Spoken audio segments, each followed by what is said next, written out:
मैं आपको चक्रवर्ती ब्याज कंपाउंड इंटरेस्ट का एक प्रश्न समझाऊंगा। प्रश्न मतलब एक होगा, लेकिन उससे मैं आपको 10 प्रश्न समझाऊंगा। इसका मतलब ये समझ लीजिए, ये इसी क्वेश्चन में आपको चक्रवर्ती ब्याज को मैं 50% पढ़ा चुका हूंगा। अब देखिए इसमें क्या करना है, हमें रेट दिया हुआ है 10%, टाइम दिया हुआ है 3 ईयर, और हमको चक्रवर्ती ब्याज यानी कि सीआई दे रखा है 6,620 रुपए। अब इस क्वेश्चन में हमको क्या निकालना है, मूलधन यानी कि प्रिंसिपल निकालना है, मिश्र धन यानी कि अमाउंट निकालना है, साधारण ब्याज यानी कि सिंपल इंटरेस्ट निकालना है। और देखिए 3 वर्ष के सीआई और एसआई का अंतर, 2 वर्ष के सीआई और एसआई का अंतर, केवल तीसरे वर्ष का सीआई, केवल दूसरे वर्ष का सीआई, पहले और तीसरे वर्ष के सीआई का अंतर, दूसरे और तीसरे वर्ष के सीआई का अंतर, पहले और दूसरे वर्ष के सीआई का अंतर। किसी भी एग्जाम में आपसे सिर्फ एक ही क्वेश्चन पूछा जाएगा, लेकिन मैं आपको एक प्रश्न से 10 क्वेश्चन समझाऊंगा। देखिए क्या करना होता है इसमें कि सबसे पहले जो आपकी रेट होती है हमारी, उसको हमें फ्रैक्शन में बनाना होता है। पहली बात मैं आपको बता दूं, अगर किसी भी नंबर के साथ परसेंट लगा हो, उसको अगर फ्रैक्शन में चेंज करना है तो उसको 1/100 से मल्टीप्लाई कर देते हैं। जैसे मैं यहां कर देता हूं कि 10%, परसेंट की जगह पर 1/100, तो मैं 0 से 0 कट हो गया मेरा, 1 1 जा 1 और अपॉन में 10। अब देखिए आपका बेस कितना है, 10 है। टाइम कितना है, हमको टाइम कितना दिया गया है, ये 3 ईयर टाइम दिया गया है। जो 3 ईयर टाइम दिया गया है, यहां जो बेस होता है, अगर यहां 3 ईयर टाइम है तो बेस का मैं क्यूब करूंगा, अगर 2 ईयर टाइम होता तो मैं बेस का स्क्वायर करता। तो अभी मेरा बेस कितना है, 10 का मुझे क्यूब करना है, और क्यूब करूंगा 10 का तो कितना आएगा, जल्दी बताएं मुझे, 1000। और ये 1000 मैंने मान लिया यूनिट है मेरे पास, ये 1000 यूनिट, ये मेरा प्रिंसिपल आ गया यूनिट में। अभी मुझे 3 वर्ष का निकालना है। इसमें रेट कितनी होगी मेरी, 1/10 से। अब ये ट्री मेथड है, ट्री मेथड से मैं आपको ये प्रश्न समझा रहा हूं। अभी आप ध्यान से समझेंगे, अगर आप ट्री बना लेंगे तो पूरे 10 के 10 क्वेश्चन का जवाब आप दे देंगे। देखिए 3 वर्ष का है, सबसे पहले आपको ऐसे 3 बार करना है। अब मुझे हर जगह 1/10 निकालना है, किसका, 1000 का। प्रिंसिपल मेरा 1000 है, इसी का मुझे 1/10 निकालना है। इसी का मुझे क्या निकालना है, 1/10 निकालना है। अब 10 निकालना है तो 0 से 0 कट हो जाएगी, तो कितने यूनिट आएगा यहाँ, 100 यूनिट। ऐसे इसका भी 100 यूनिट आएगा भाई, और इसका 1/10 निकालूंगा तो भी 100 यूनिट आएगा। अभी चक्रवर्ती ब्याज क्या होता है कि ये पहले ब्याज पे भी ब्याज देता है। अभी मुझे जो 100 रुपीज सीआई मिला था, वो सेकंड ईयर को भी ब्याज देगा, और वो थर्ड ईयर को भी ब्याज देगा। कैसे देगा, किससे देगा, 1/10 से, और यहां भी 1/10 से ही देगा। अब 10 से 0 से 0 कट करूंगा तो कितना आएगा मेरा, 10। यहां भी मैं 0 से 0 कट करूंगा तो कितना आएगा, 10। पहले वर्ष का जो ब्याज था चक्रवर्ती ब्याज, उसने सेकंड ईयर और थर्ड ईयर दोनों को ब्याज दिया। लेकिन ये जो ब्याज सेकंड ईयर का है, इसको किसको देना पड़ेगा, थर्ड ईयर को ब्याज देना पड़ेगा। रेट कितना है, वही 1/10। 0 से 0 कट करूंगा तो कितना आएगा मेरा, 10 आएगा। लेकिन ये सेकंड ईयर का जो सीआई है, ये 10 रुपीज भी तो सीआई है, इसको भी थर्ड ईयर को ब्याज देना पड़ेगा। अब ब्याज देना पड़ेगा कितने से, 1/10 से। अब मुझे 0 से 0 कट कर दूंगा तो कितना आएगा, यहाँ 1 आएगा।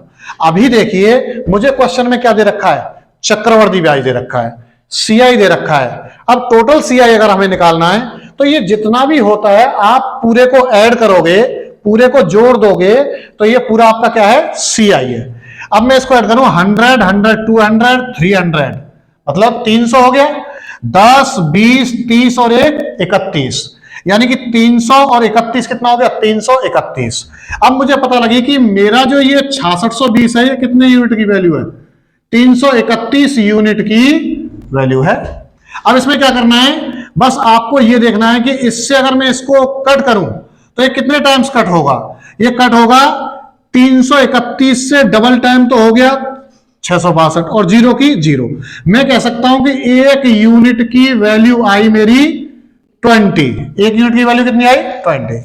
अभी हमको जवाब देना है कितने प्रश्नों का, 10 प्रश्नों का। अब कैसे, अगर आप इसको समझ गए तो इसको बड़ी आसानी से आप इसका जवाब दे सकते हैं।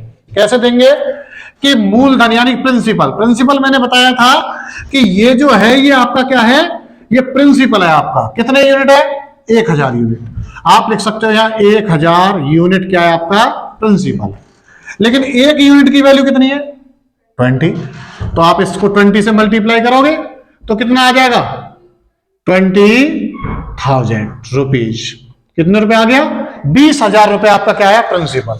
अगर मुझे अमाउंट निकालना है तो अमाउंट मेरा होता है मिश्र धन प्रिंसिपल प्लस ब्याज। अगर प्रिंसिपल में अगर हम ब्याज को ऐड कर देंगे तो हमारा क्या निकल के आएगा? बोलो अमाउंट। अब मेरा प्रिंसिपल तो आपको पता ही है 1000 यूनिट है और प्लस में ब्याज कितना निकाला मैंने? 331। 1000 में 331 को अगर मैं ऐड करूंगा तो कितना हो जाएगा? 1331। और एक यूनिट की वैल्यू कितनी है? 20। तो इससे इसमें मल्टीप्लाई करेंगे तो कितना हो जाएगा? जल्दी बताओ। 26,620 रुपए। ये आपका आ गया क्या? ये अमाउंट आ गया। अब यहां से साधारण ब्याज भी निकाला जा सकता है। देखिए इस ये ट्री मेथड से आप साधारण ब्याज भी निकाल सकते हो। कैसे निकाल सकते हैं? ये पहली वाली जो लाइन आप देख रहे हैं ना, ये पहली वाली लाइन, ये पहली वाली लाइन जो होती है ये साधारण ब्याज की होती है, सिंपल इंटरेस्ट की। अब देखिए 100 प्लस 100 प्लस 100 कितना हुआ? 300। 300 आपका क्या हुआ? Simple interest.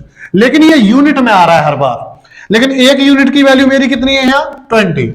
तो मैं 20 से मल्टीप्लाई करूंगा तो 3 2 जा 6,000 रुपीज।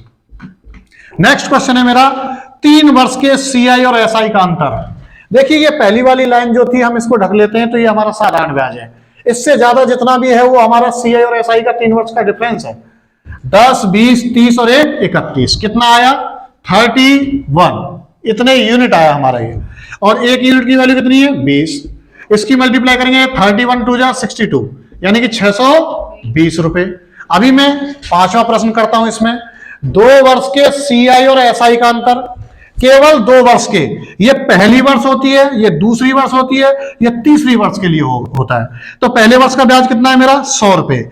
दूसरे वर्ष का मेरा टोटल कितना है? 110। और मुझसे पूछ रहा है वो हमसे 2 वर्ष के सीआई और एसआई का अंतर। तो 2 वर्ष के सीआई और एसआई का अंतर है 10 रुपए। केवल ये 10 रुपए तो अंतर है। ये 100 रुपए और ये 110 रुपए। तो कितना अंतर हुआ? 10 रुपए। अब 10 रुपए नहीं है, ये 10 यूनिट है। और एक यूनिट की वैल्यू कितने रुपए है? 20 रुपए। तो 20 से मल्टीप्लाई करूंगा तो कितने रुपए आ गए बेटा? 200 रुपए। अब देखिए केवल तीसरे वर्ष का सीआई, केवल तीसरा वर्ष आपका ये है। इसको मैं ऐड करूंगा 100 110 120 और 121। तो ये मेरा कितने यूनिट आया? 121 यूनिट। और एक यूनिट की वैल्यू मैंने अभी आपको बताई कितने निकाली है? 20। और मैं 20 से इसको मल्टीप्लाई करूंगा तो ये हो गया भाई 2420 रुपए। 2420 रुपए हो गया आपका। अभी देखिए 7वां क्वेश्चन, केवल दूसरे वर्ष का सीआई, केवल दूसरे वर्ष का। ये पहला वर्ष, ये दूसरा वर्ष। केवल दूसरे वर्ष का 110 हो गया। 100 और 10 110। अब 110 यूनिट आया, लेकिन एक यूनिट की वैल्यू कितनी है? 20। 20 से मल्टीप्लाई कर दो। 11 2 जा 22 और 2 जीरो पीछे लगानी है 2200 रुपए। कितना अंतर आया मेरा? 2200 रुपए। अब मुझसे पूछ रहा है अगला 8वां क्वेश्चन, पहले और तीसरे वर्ष के सीआई का अंतर। पहले और तीसरे वर्ष के सीआई का अंतर कैसे निकालेंगे? पहला वर्ष ये और तीसरा वर्ष ये पहले वर्ष का 100 है तो तीसरे वर्ष के 100 से 100 कट गया तो 10 20 और 1 21। कितना अंतर आया भाई? 21 यूनिट। एक यूनिट की वैल्यू कितनी है? 20 और 21 दूनी 42 यानी कि 420। कितना आ गया मेरा? 420 रुपए आ गया। अभी देखिए 9वां प्रश्न देखेंगे, दूसरे और तीसरे वर्ष के सीआई का अंतर। दूसरा वर्ष 110 और तीसरा वर्ष 121। 110 और 121 में अंतर कितने का होता है? 11 का। तो 11 यूनिट का अंतर आया। एक यूनिट की वैल्यू 20 तो 11 दूनी 22। कितने रुपए आ गया? 220 रुपए आ गया। अभी एक लास्ट क्वेश्चन है आपका 10वां, पहले और दूसरे वर्ष का सीआई का अंतर। पहले और दूसरे वर्ष के सीआई का अंतर कितना है भाई बताओ? 10 है या नहीं है? 10 है और एक यूनिट की वैल्यू 20 है तो 10 गुणा 20 कितना हो गया बोलो? 200 रुपए। देखिए आपको मैंने ये समझ लो एक प्रश्न में 50% चक्रवृद्धि ब्याज करवा दिया है। अगर आपको अच्छा लगा हो तो शेयर करें, लाइक करें और चैनल को सब्सक्राइब करें। धन्यवाद।